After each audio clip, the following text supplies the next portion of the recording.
that we've covered schools 25 through 6 in our preseason rankings, it's time for our top 5. And after the first 20 schools felt dominated by 2 conferences we all expect, it's the Big Ten with 2 representatives among our best of the best. Who are those 2 teams, and who will join them from the Toy Poodle Conference, known as the ACC? I think you know who, as well as the SEC and the Big 12.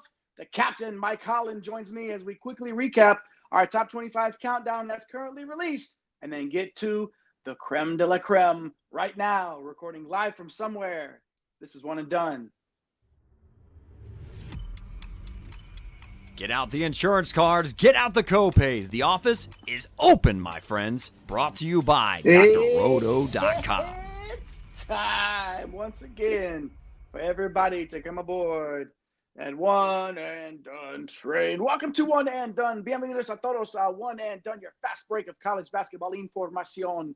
We're powered by the galaxy's greatest website. That would be drroto.com. I'm your sometimes humble host. My name is Jay Heinrich, and I happen to be the old conductor, the aforementioned One and Done train. Follow me on X at Dr. William Cannon. I'll give you a follow back. But do yourself a favor and follow this man first. At MC Holland 34 over there on X. He happens to be the captain of the One and Done ship. He does the ship, I do the train. El Capitan around these parts. The OG Money Mike. That's Mr. Mike Holland. Mike, what it do? It's fitting that we're on at the close of round 1 of the NBA draft. I think we're on like pick 22 or 23 right now. So seeing a lot of dudes that we've covered over the last couple of years, a lot of freshmen that we got to cover last year in DFS and just in talking college basketball, have their night. So it's pretty cool to see. But of course, why not? That just ushers in a whole new era of college basketball for this upcoming season. And I'm excited to get to it. It's exciting to see. It's exciting time for basketball in general. There's a lot of good basketball being played. The NBA Finals was a fantastic series all the way down to the end. You don't like the injuries, but obviously it was a great series. And it was a great Final Four this past year, Mike. We were there in San Antonio for the Saturday games, and we're going to talk about 3 of those teams today in depth. However, we should hop over to the live chat first, the liveliest live chat in all of college basketball. And what do you know? One of the OGs of the live chat himself. It's Cam, a.k.a. CT Huggin, a.k.a. C Thuggin. What it do, Cam? Good to see you, my man, in the chat, letting us know Darren hadn't made it here yet when the first Toy Poodle Conference reference of the evening was said. But I'm sure our friend will be here shortly. Cam saying the Thunder getting sober. Rich get richer, Mike. Yeah, I know on the text thread I said I want the Spurs to get either him or Queen. He was there, but they decided to go with the upside of Carter Bryant. But we'll see. I think the Spurs can do what they want at this point. Look who else is in the live chat. It is the Hall of Famer himself, CC Hustle, our guy Nate. Night off tonight, hopped in the studio and hopped out real quick, but graced us with his presence briefly in the studio tonight, and then is hanging out watching us on his phone. Probably. Oh, look who it is too, Jay. Oh man.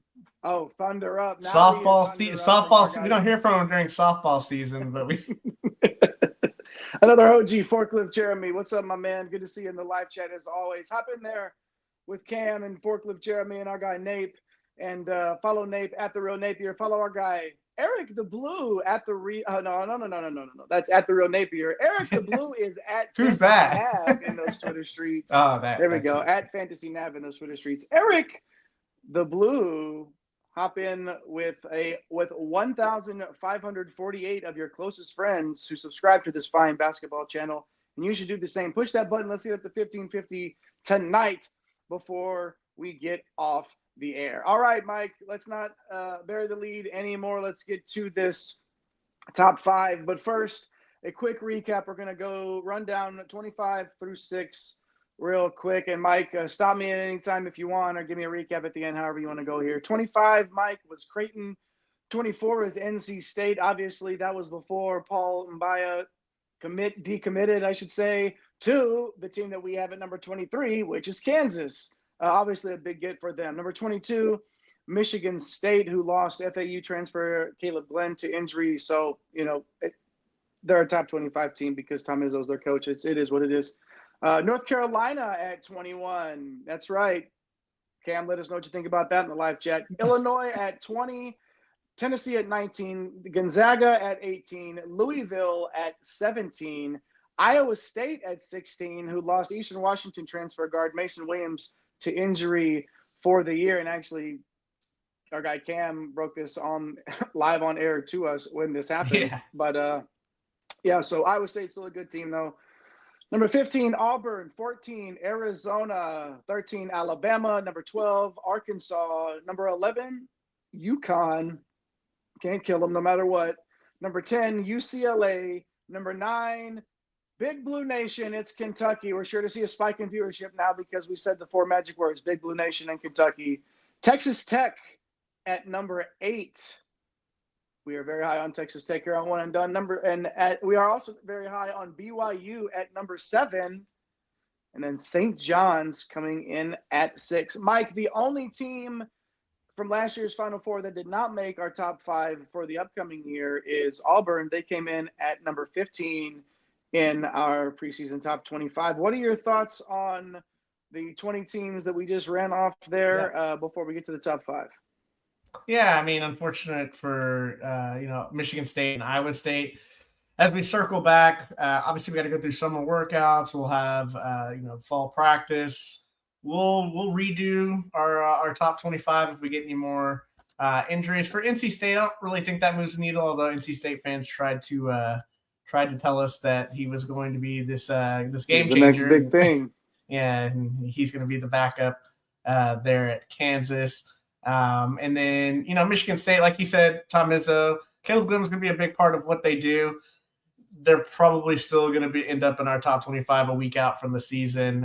The Eastern Washington guard, Mason Williams, getting hurt for Iowa State. That's not great, but he was definitely going to be a 6-man, maybe a starter for them. So, but they did pretty well. They got some other pieces there that we kind of mentioned the other day. So, Coach Otzelberger and, you still bring back Jefferson, Lipsy. They'll be fine. They'll still be in our top 20 when we re-release. What is that, man? Like 4 months from now. But this is going to be a quick overview just of the offseason acquisitions and how we feel the top 25 shaking out. So not really going to be any changes here, man.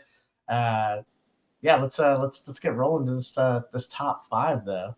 All right, make sure that if you haven't already, after you watch the top 5 show, go back and watch our other 2 shows and how we broke down those 20 teams previously. Make sure you check that out. Push that subscribe button, most importantly. 1548 right now, I believe, when we kick this thing off tonight.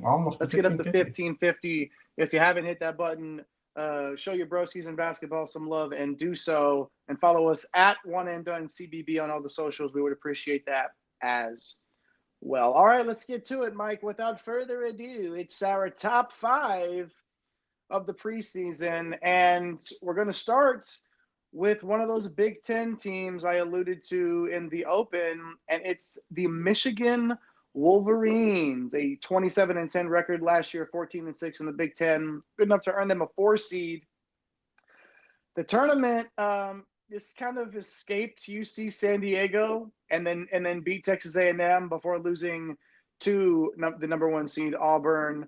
Dusty May obviously lost Danny Wolf to the draft.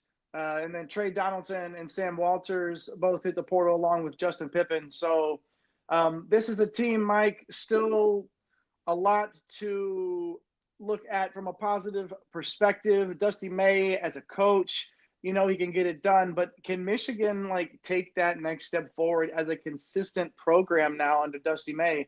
And how's he going to do it with these guys on campus right now? Yes, I mean, notable losses, not that many, right? Obviously, Danny Wolf, a very versatile big man, going to have a decent career in the NBA. Trey Donaldson, a little bit surprised.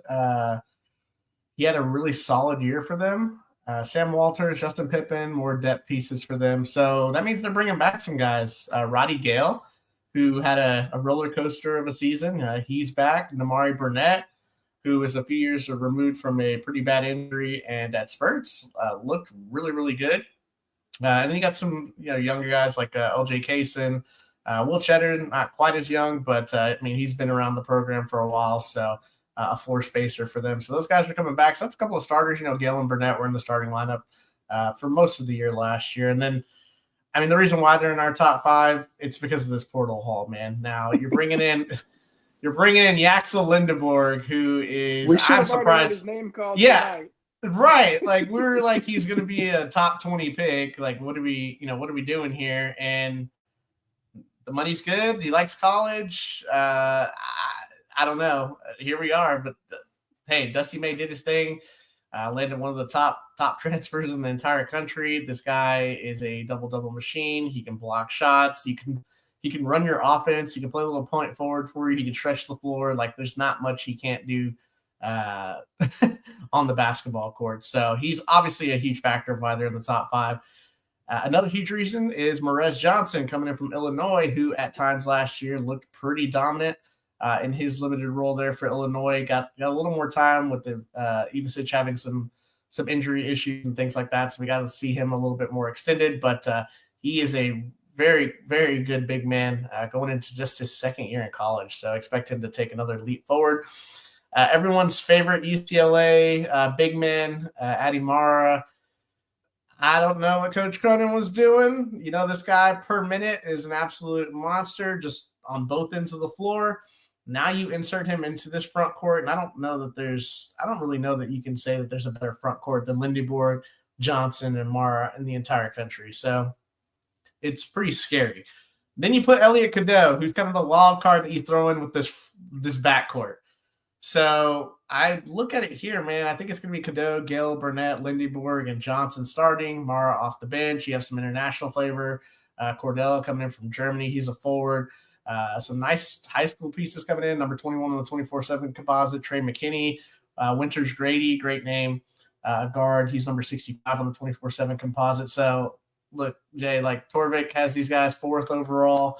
We're one spot behind. They're top 10 in both offensive and defensive efficiency on Torvik. They're big, they're athletic, they're versatile.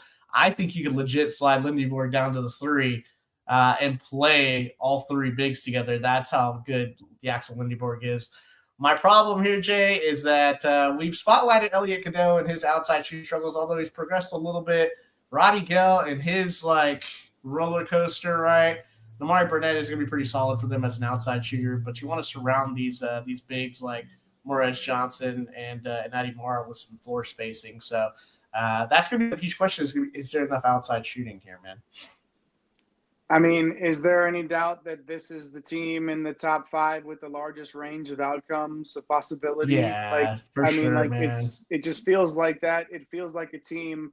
And, all I had to do was mention Big Blue Nation, and I knew Peanut Butter Posse would show up. Listen, like Yaxel Lindeborg walking onto that campus immediately changes the state of that program. It just does. But to the point where we're talking about Cadeau shooting, Peanut Butter Posse saying Cadeau's a curse. I don't know if it's that bad, But obviously something that he'll have to improve on for sure. Cam chiming in saying he couldn't believe Yaxel stuck around. We couldn't either, man. Like that was, we've talked about it on this show. I can't believe he's in college basketball still, but good for us, Yeah, good for us. Good for us that we get to talk about him. I'm looking forward to that for sure. Mike, real quick, Ryan A hopping in asking about NC State and can Will Wade turn NC State into a blue blood? We're very high on Will Wade around these parts. And what he's done in all of his stops. We talked about NC State on our first countdown show in depth, Ryan. But Mike, do you think Will Wade, has what it takes to really keep them a consistent contender? Yeah, so we have them at 24 to kind of start the year, but you look at it like on the basis of the ACC, right? There's some room for growth there. We saw that with Louisville last year with Coach Kelsey coming in. We're like, okay, is the ACC going to be that good? And they had one loss, and we were laughing that they're an 8 seed, right? That's kind of what happened in the ACC and what's been happening in that conference over the last couple of years. So yeah, there's an opportunity for Will Wade to jump right in. We got Darian Williams there, Vin Allen Lubin's there. You got a solid backcourt with Holloman. So yeah, I absolutely think the NC State is primed for having a good season. I don't know if the ceiling is quite there for this team, but yeah, go check out that show that we did. Yeah. Thanks for hopping in the chat there, Ryan A. Good to see you there for sure. And then Darren must have heard his name called out. We said his name too many times. It's like Beetlejuice. He just shows up. Or if you're a wrestling fan, he's like Joe Hendry. You say his name and he appears. There he is, our guy Darren. Go Mean Green. Good to see you there in the chat. No, Peanut Butter Posse. NC State is not number 4. It's 24. And you were around for that show, I'm pretty sure. Yeah, exactly. So go check it out. We appreciate all of y'all for hopping in the live chat. Keep it rolling. We want to hear it as we move on now to that representative from the Toy Poodle Conference that we talked about earlier.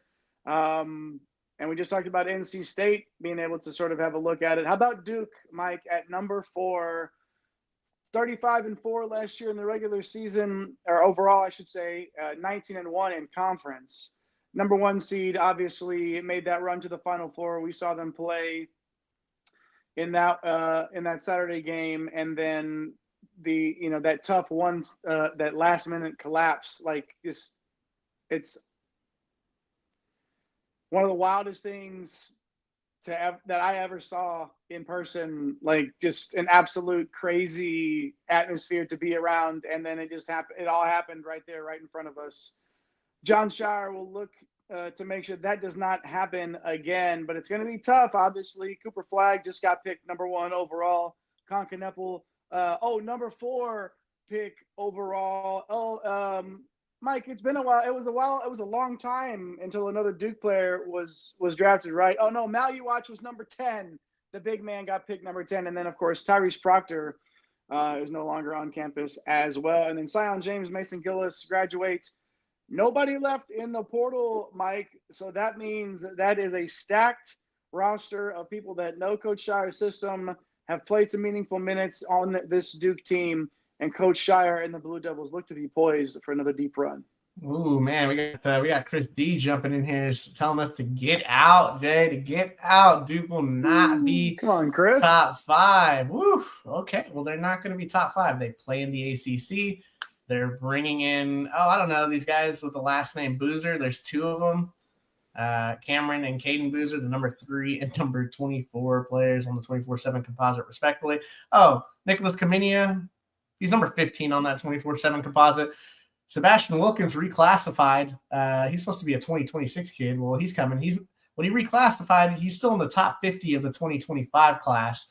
So, yeah, this is just what Duke does. And then the thing with Duke is it's weird. They have, over the last couple of years, they've had some returners like Tyrese Proctor. But this year it's going to be Isaiah Evans, who can absolutely light it up from 3. And this is what's going missing, Jay. Malik Brown is coming back. Caleb Foster is coming back. Like, these guys have played significant, I would say Malik Brown more, like significant roles in the ACC and on this team. Patrick Ngongba, remember when Maluach was kind of up and down a little bit during the year, and all of a sudden there's this Ngongba kid blocking 7-1 blocking shots. Oh, he was a high 5-star guy last year as well. So yeah, Darren Harris. I mean, nobody talked about him because he had Flagg, Knippel. I mean, he's part of that recruiting class that they had. They didn't even have to do anything in the portal. I think depth is a little bit of a concern. They went out and got Jack Scott from Princeton, but then Dame Sarr, a 5-star coming in from the international ranks, man. Like, this is like Torvik. We're 1 behind Torvik. Torvik has this team at 3rd, 6th in offensive efficiency, 6th in defensive efficiency. Projected starters, we're looking at, Boozer at the point, Caden Boozer, and then Evans at the 2, Sarr at the 3, Cameron Boozer at the 4, and then Patrick Ngongba, I think, starts at the 5, although Malik Brown, man, that's a pretty good. If you're struggling to figure out what player you want at the 5, Ngongba, who's a rim runner, elite shot blocker, or Malik Brown, who's a tough-nosed defender that can shoot threes, like that's a pretty solid problem to have overall. Athleticism, Jay, is going to be there. It always is there for Duke when you bring in these high-level 5-star guys. There's a good mix of, once again, we really liked them last year because they had the mix. They had those, they had guys like Sion James, Mason Gillis, right? They're bringing some of those guys back. And then, the weakness for Duke is always just expectation. Everybody hates them, right? Like, that's kind of can they kind of get over the hump? They blew that game against Houston. They should have been in the title game. I don't know, man. Like, it's hard to say. I don't know a lot of places are going to put them in the top 5. a lot of places like to go by returners. We used to kind of be that type of program 3-4 years ago, right? Like how many returning points. It's like more like, well, what kind of talent do you have? How does it fit? And what conference you play in, and all that other stuff. I mean, that matters more. So, yeah, man, this is a good Duke team. When you look at a roster that's constructed this way, and you see, 5 guys that you consider notable returning in this system, right? Obviously, some huge names are gone. There's no doubt about it. But all these guys that are coming back, we feel very strong that they'll be contributors on this team. Is there something to be said for not going heavy in the portal when you have a roster constructed the way that it is with as many returning players that they have? And then just picking those guys in the high school ranks that you can mold around the way that you want them to do, especially players that are as talented as the Boozer brothers, Kamania, Wilkins. Like, obviously, these guys are all super talented. There's something to be said. If you're lucky enough to have this much retention of talented players, is there something to be said for them taking freshmen and then just sort of making it all work like that, as opposed to going out and getting guys that have done it at a high level, at the college level already, and expect to come over and sort of take over that sort of a role? Yeah, I think Shire's got it down. I think he would have addressed the portal if he hadn't gotten like a Dame Sarr, right? We saw Cedric Coward, I think he got drafted, 10th or 11th, or probably 11th tonight, I think is what I saw, from the kid from Washington State, the wing. Well, he had him in the portal, right? And we were like, okay, this is a good pickup for them. And then next thing you know, he's in the NBA draft. What do? You go out and get a 5-star international player in Dame Sarr.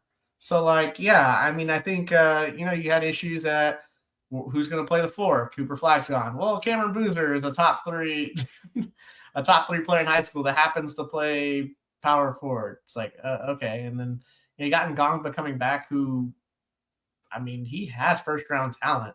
A lot of these guys, Jay, that were in that class, Isaiah Evans and Ngongba, Darren Harris, like, we just didn't get to see them because they had better players in front of them. So it's not to say that they can't do this. So they just need a little bit of opportunity. I don't know. We'll see the weight of the expectation. We'll see if Caden Boozer at point. That right there, having Caleb Foster behind him, who's been in college, was a high-level recruit as well, has the experience being at Duke for, I think this is going into his either his junior or senior year. So, yeah, they got so much talent, man. They're going to be good on both ends of the floor.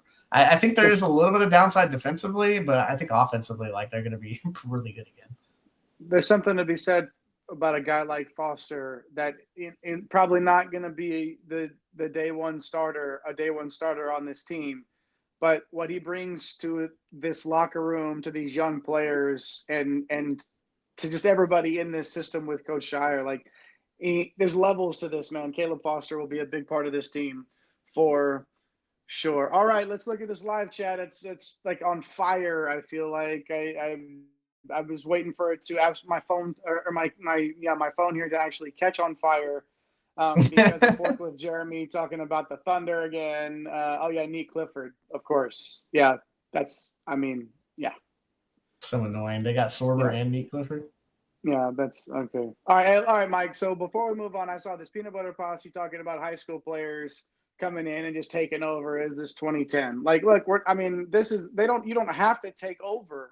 You don't have to be the guy. You have to be one of the guys in college right now.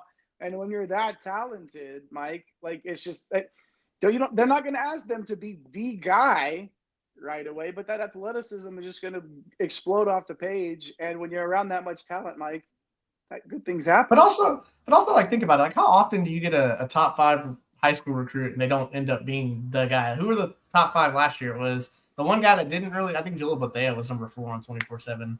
That was more circumstance in Miami. But other than that, it was Ace Bailey, Dylan Harper. They would have panned out if Coach Biko could have put other pieces around them. They were both great. It didn't work. Cooper Flagg. I mean, like, Boozer's going to be pretty good. I mean, there was a talk whether it was Flagg or Boozer for a long time before Flagg reclassified. So come on, like. So you're saying that Boozer is on that same level of, like, program changing. Yeah, talent. I think he's up there with DeBonsa and Peterson from Kansas. All right. Excellent. Let us know what you think in the chat. If Cam Boozer is on that wavelength, I don't know if the Boozer twins hairline will be entering Duke the same as when they leave. I am not one to talk about hairlines. Thank you very much. Here we go. What do we got? Oh yeah, Peanut Butter Pasta really wants that preseason #1 banner. Hey, we all want to see our team next to #1 at some Chris D point. is mad about it. Okay, hey Chris, you want us to get to #3? Would you like us to? It's Purdue, my friend. Thanks for sticking around. and finding out that it's Purdue, the second Big Ten team in our top 5. What do you think about that, Chris D? Purdue was 24-12 overall last year, 13-7 in the conference. Made it to the Sweet 16, lost to Houston. Yeah, it is what it is. Matt Painter, great coach.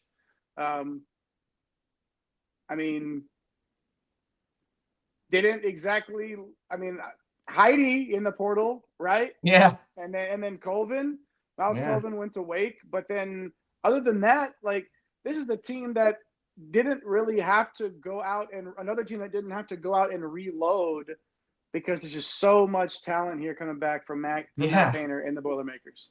Yeah, starts with presumable preseason National Player of the Year, Braden Smith, right? Point guard. He's pretty good, right? 20 points. Probably 10 assists, more like 7 or 8 assists in college. That guy, yeah. Yeah, he's pretty good. And then the guy that's been playing next to him, Fletcher Lawyer, yeah, he's pretty solid too. Like for DFS, it might be a different story. There's the guy that we call TKR, had a great season without Zach Edey. We actually predicted him to have a really good season. Look, 3 starters coming back. CJ Cox, tossed them in there as well. He's back. Daniel Jacobson coming back from injury, who, he's another one of those 7-footers that Painter always gets. Jakari Harris is back for his sophomore year. Raleigh Burgess. And then, by the way, they go out and add Oscar Clough, the monster from South Dakota State, to come in and play center, let TKR, keep that 4 spot. Liam Murphy, who was on a really, really good North Florida team that beat a lot of decent teams at the beginning of the year. Bringing Omar Mayer, guard from Israel, from the international ranks, the high school ranks. West comes in as a guard. Look, they didn't have to do much because their core is basically there. So projected starters for them, Smith, Lawyer, Cox, TKR, Clough. Torvik has them ranked second. They're projected to be the best offense in the country on Torvik. This is my problem right here, though, Jay. You got the continuity. You got the backcourt, which I know you love a lot. They got front court players in TKR and Clough. They got some depth there. Worry a little bit about the defense with Purdue, which is why of all the top 5 teams, I am not as high on them as the rest as far as making it to a Final Four. I worry about them. They don't really have someone that's going to go out there and shut you down. And Clough and TKR can kind of be picked on a little bit. We'll see. But offensively, Jay, they're going to be an absolute juggernaut. All right, so Purdue's at 3 and Michigan is at 5. Obviously, the offense here is what pushes Purdue over the top there in terms of our conversation. But who would you take right now to go, who out of those two, who's winning the Big Ten? Is it Purdue or is it Michigan? Do you think Purdue is that team in the end? Man, it's going to be between those two. I think Michigan State will always have something to say about it, right? My man. But man, if I'm putting money down today, I'm taking Michigan. That's scary though, because Roddy Gale's gonna be involved in that. Listen, the point in that question was that there's a lot of scary on both of those teams, and they can go one way or the other.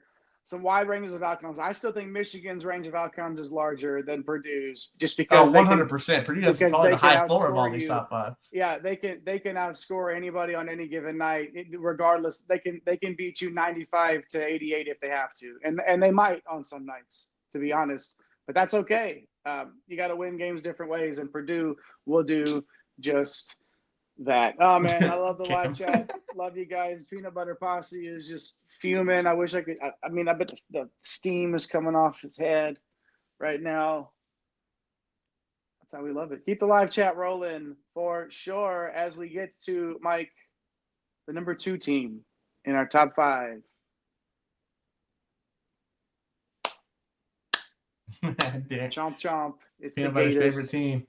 Peanut Butter Posse's favorite team, and I'm going to say it before he gets to type it in. Florida is not better than Kentucky. It's going to come up on the screen right there. However, Florida is rated number 2 or ranked number 2 in our top 25 preseason poll. Preseason poll, like we voted on it, right? Like it's our poll, you know. But preseason 100%. Rankings, obviously, number 2 here. What an impressive run, Mike. It's really hard with a team like this in Florida when all season long we heard about how great Duke was, and obviously 3 top 10 NBA draft picks, and the team that was in many people's eyes really meant to win it all. And that didn't seem to bother Florida and Todd Golden, not at all, like not one bit. Even against a team like Houston, just the knockdown, drag out type of a game, Florida showed they can win multiple ways. It's going to be tough this year, Mike, to repeat exactly the type of impact their backcourt had. Walter Clayton, Elijah Martin, Will Richard, like those are some of the biggest shoes from a backcourt perspective in the entire country that need to be filled. And that's not even counting Aberdeen, who left and went to Peanut Butter Posse's Big Blue Nation, and Kentucky. And then Sam Alexis also went to Indiana out of this front court here. But obviously, Mike, very high on Florida. Again, this is a team that maybe we might be higher on than others. And I know you're going to talk about why here in a minute. But the quality of players that are off of this team from that backcourt, I love, you mentioned it, I love that good backcourt play. And I'm having trouble putting into words, Mike, what they're going to have to do to try to do that. You know what I mean? Like you said, it's big shoes, man. And during the offseason, we were like, what's Florida doing? We had all the questions of like, is Condon coming back? Like, is he going to stay in the draft? Are they going to pick up anybody outside of Xavier Lee, the guard from Princeton in the portal, who a lot of people analytically you don't really know? But then we talked about it, right? He slides down to more of a secondary playmaker because you landed Boogie Fland, who is another guy like Axel Lindeborg that I thought surprisingly wasn't in the draft. I thought he would have been in the late 20s as far as a pick, but has a chance to be a lottery pick. I mean, the kid has a ton of talent, dealt with the injury. You could tell that Calipari trusted him. He went back to him toward the end of the season, right? When they went on their Sweet 16 run. So, yeah, look, the Fland and Lee, they're both just dynamic players that can create their own shot. I love Lee more of a secondary role to a Fland. So they obviously have massive shoes to fill. Who takes over that third guard position? I mean, you have Urban Klapchar, who was one of the top international guys last year, didn't really play much. He's going to be in the mix along with A.J. Brown, who comes in from Ohio. So really for them to hit this ceiling, for them to get to a Final Four, for them to meet expectations, to even come close to anything that they did last year, it's going to come down to the question marks and how these guys fill in those shoes of Martin, Clayton, and Richard, right? But when you look at the front court, who could challenge for the best front court with Michigan? Thomas Half, Alex Condon, Ruben Chinyelu, Micah Hanlockton. Those 4, that's pretty good. That's pretty good. And I would honestly probably call it 1A and 1B. Half is going to be an absolute monster. Condon, I mean, at times he looked like the best player in that front court. Hanlockton, a year removed from, going to be 2 years removed from that injury. Chinyelu, just solid, man. So, yeah, we haven't even talked about the high school guys coming in. CJ Ingram, he's a wing, who I think is going to be kind of important to them just with his size. They've either got like smaller guards or they've got like these big guys. And I've seen a lot of places say that Half is going to play the 3. That doesn't really work for me. One of those guys is going to come off the bench. I don't think Todd Golden has never built his programs around playing 3 bigs at one time. So that's not. So the way I see it, with Ingram coming in, I think he'll play a role off the bench. Alex Lloyd, he's a guard, number 40 on 24/7 composite. Fland at the 1, Lee at the 2. It's going to be tough. I think we do see A.J. Brown at the 3. And then we'll see Half and Condon at the 4-5. I think Chinyelu would probably come off the bench. Or he might decide to play Chinyelu with Condon up front and then have Half come in as that specialist that still plays 28 minutes off the that weapon off the bench there. Torvik has this team 5th overall, 12th in offensive efficiency. I think that speaks to a little bit of the concern with how this backcourt is going to mesh. One thing we do know, they're going to be able to hit tough shots because – Fland and Lee were, in the high 90th percentile in, in like pull-up jumpers and like contested shots here. So 5th in defensive efficiency, that speaks to the front court. And also Boogie Fland is a really good defender. People don't give him enough credit on that end. So really, Jay, the strengths here, the front court, shot creation in the back court. I do wonder about these mid-major guards transferring Brown and Lee. They're going to be able to make that transition in order for them to be a, number 1 or a number 2 seed. Peanut Butter Posse, if you don't like that Florida is at number 2 here, don't blame it on the sunshine. Don't blame it on the moonlight. Don't blame it on the good times. Blame it on Boogie. You should definitely blame it on Boogie Fland. Shout out to Coach Todd Golden for landing Boogie. And, Xavier Lee doesn't, again, you said it, Mike. He doesn't have to come in and be the guy. He gets to be the guy with the guy now, and that is a much more comfortable position for him. I think this is going to be a recipe for success. Shout out to Cam. Cam's always on top of this. Yeah. I mean, this is a good team. Again, they're going to make another run at it for sure. And while we were talking about Florida there, Mike, I wanted to bring this up while we were doing that. Shout out to Florida. But while we were doing that, your buddy Danny Wolf got drafted by the Brooklyn Nets, number 27. Shout out to Danny Wolf. Their 5 first-rounders or whatever they have, their video game trades that they made. I told you they should start them all. Nobody's ever had 5 and started them all, right? At least not since I've been alive. They should start all 5 picks. Just do it. Why not? I don't even know if they took them. I haven't even been paying attention if they actually took all 5 of them or not. But shout out to Danny Wolf, former Michigan Wolverine, who came in obviously number 5 in our top 25. Florida was number 2. Before we get to number 1, I want to shout out to our guy Ryan Osterman in the chat. What up? Hey, what up? I got Ryan over here with Bracket Bids. Yeah, we had our Bracket Bids challenge. Make sure you check out Bracket Bids around bracket time, man. Ryan Osterman and the crew over there doing great things. We were happy to partner with them leading into the tournament this past season. So shout out to Ryan for hanging out with us. We're happy to keep the chat rolling for sure. Darren, I will not play Danny Wolf in NBA DFS. Even if I did play NBA DFS, I wouldn't play him. As a matter of principle, okay? It just would not happen. I'm a man of principle. That's not even true, but it doesn't matter. All right, good stuff there. Mike, let's not hold it off any longer. Let's get to the number 1 team on our countdown, and it shouldn't take you too long to figure it out if you haven't been paying attention. It's the Houston Cougars. H-Town, number 1.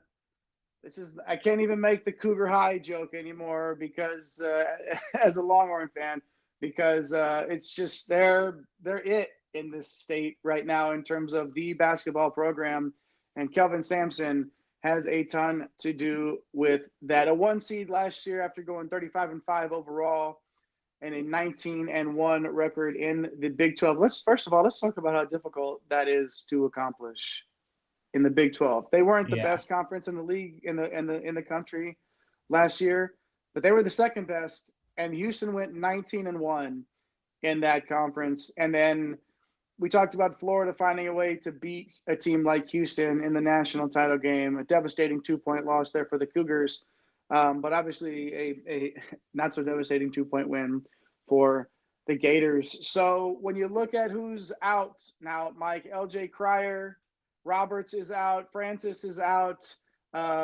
Malik Wilson is out. So I mean, outside of Arsenal, obviously Terrence Arsenal going to NC State, who we talked about a little bit earlier in the show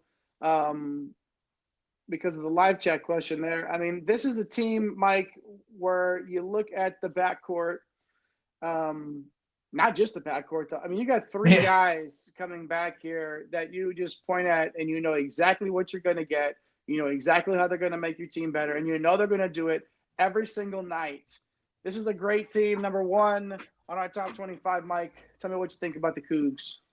Yeah, well, this is always nice when you get Milos Udzen and Emmanuel Sharp, who is probably going to have a very large chip on his shoulder the way the last possessions of the national title game went down. But those two right there just going to be devastating on both ends of the floor. And we know that they're going to be probably number one defensive efficiency, as Torvik has this team first in defensive efficiency. And it really starts with those two guards. But then you get JoJo Tugler back, who is an elite defender, should only get better offensively. You got guys like Ramon Walker, Mercy Miller should be coming back. I like this pickup in the portal. Khalifa Sacco, the big man from Sam Houston. I think he's going to be able to do some things off the bench. And then we spotlighted them during our high school show when we were previewing the 2025 class that was coming in. And this is kind of scary when – we're used to them getting, a couple of these high-level recruits, and now they're starting to get, top 3 type high school classes coming in. It starts with Chris Senack, the forward, number 7 overall in the 24/7 composite. Should start right next to Tugler, and these two guys, I mean, Senack, better offensively, I think, but they're going to be dynamic on the defensive end. Just so much length there. Isaiah Harwell, the wing, number 16 overall on 24/7 composite. Kingston Fleming's going to be a microwave for them off the bench, number 23 overall on the 24/7 composite. So I think we're going to see Udzen, Sharp at the 1-2, probably see Harwell start at the 3, and Senack and Tugler there at the 4-5. I think it's enough offensively. They're going to wear you down defensively. They have some depth. There's a great mix of talent, players that are hungry, coming back from last year's loss. Some high school guys that are ready to prove themselves at the collegiate ranks here. So yeah, I think if one thing that could get them is, they lost Pop Isaacs. They had him come in, but then when Udzen decided to return from the draft, Isaacs left. If they could have kept them, that would have definitely helped on the depth. They have a little bit of depth, but if somebody were to get hurt, especially in that backcourt, could raise some concerns, especially with the way they just play such hard rug-nosed defense, right? It's like one of those things where you just don't want to wish the injuries, and all that goes into the season-long type stuff that nobody can control, right? But ultimately, Jay, I just think they're going to be just so good at defensively, and that matters a ton at any level of basketball. And they got enough guys on offense to make it happen. Yeah, we talked about a team in Purdue that can just outscore you any night if they have to. This is the opposite of that, right? Like if Houston isn't hitting any shots, they still might win. They're still in the game. They are, period. And that's how good this program is. They don't even have to be hitting their shots. And even when they do, even when they're hitting their shots, it's like they don't even care if they score 70 points. Like, they're just going to grind you down and make you hurt and make you tired and just beat you. It's what they do. And Kelvin Sampson's going to do it again. They're going to do it again. And they're going to do it again in the Big 12. Like, this is a good conference, man. And this is a really, really good program. I don't know if there will be if they'll appreciate the comparison, Darren, of what you think of UNT as the Houston of North Texas. I mean, maybe, like, here. But all seriousness, like, Mike, depth is the only issue, really. Like, I mean, really, if that backcourt, if they pick up a couple of injuries and these freshmen have to play a lot. Yeah. We still don't know. We still don't know. They're still freshmen, Yeah.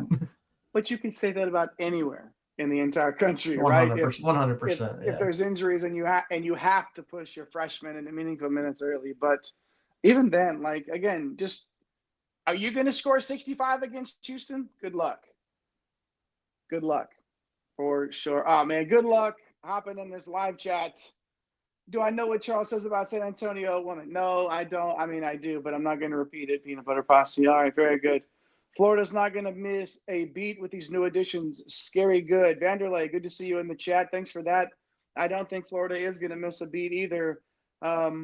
Very high on them again, making a nice deep run for sure. I love churros, Darren, as well. Actually, I've made churros here at the house. It's really good. It's easy to eat them all though, so you have to make them like every so. You can't just sit there and make churros, double fisting churros, right? Peanut butter posse. I did the hand motion for you. You're welcome. You're welcome, peanut butter posse. There we go. All right, what else here? As we close it out tonight, Ryan Osterman saying that they're not going to get to tennis on the bracket bids app, unfortunately, but that's totally understandable. Chris D, thanks for hanging around with us. Chris D, remind us who your squad is again, man. Remind us who your squad is again. Appreciate you joining us. It's not Houston. I can tell you that. It's not Duke either. He's letting us know they're going to choke again. But Chris, let us know if you can before we hop off the air. Remind us who your squad is. We'd love to hear from you one more time before we get off the air. Mike, that is our top 25 as it stands right now. We're in the middle of June, and we're cooking down here, not just because it's 100 degrees in Central Texas, but because college basketball never sleeps, and we never sleep here on One and Done. We're talking about college basketball year-round, so make sure you give us a follow on social media at One and Done CVB, all over the socials. But most importantly, hit that subscribe button on YouTube. Boop, boop. Just do it. Push the subscribe button. Turn on those notification bells so you don't miss a minute of our college basketball coverage. Mike, coming up, now that we've got our top 25 out of the way, what do you think we'll do here coming up? Maybe run by some teams that just missed. Obviously, some talented teams that did not make our top 25, like Indiana. Is it too early to talk bubble in June, no. Late June, early July? Maybe do like a bubble top 25 show. Do some it's teams? Never too early. It's never too early. I think we should absolutely do that. I mean, it's always bubble time, no matter what. I can find a reason to talk about a bubble. Peanut Butter Posse, Kentucky's ranking was 9. Number 9, my friend. I think you knew that. I think you knew that. Yeah, he knew. He just wanted me to say it out loud again. UNT, sure. I don't know if they're going to be on the – they'll be on the conference preview show for sure. They will be on the conference preview shows, Darren, and we appreciate you. We appreciate a Peanut Butter Posse, Chris D, Vanderlei checking in, letting us know his opinion that Florida's not going to miss a beat for sure. Ryan Osterman checking in with us with our friends over at Bracket Bids and bracketbids.com. Napesy Hustle was in early on in the chat. Our guy, CC Hustle, the Hall of Famer, follow him at The Real Napier. Forklift Jeremy got in here tonight. Good to see you, Forklift. If I missed you, I apologize.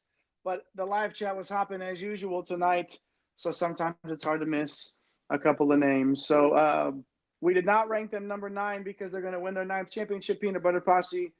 You're not ranked number 9 either, Peanut Butter Posse. In our hearts, right here, you're number 1. Okay, we appreciate you. We appreciate everybody. Push all those buttons. Show us some love. Tell somebody that you care about them. Tell somebody that you love them. Take care of yourself. And push all those buttons so you don't miss anything that we have coming up. We'll talk to you soon. My name is Jayhein. Oh, wait, hold on. Wait, that guy. Hold on. That's the captain, MC Holland 34. Follow him. I'm Jayhein.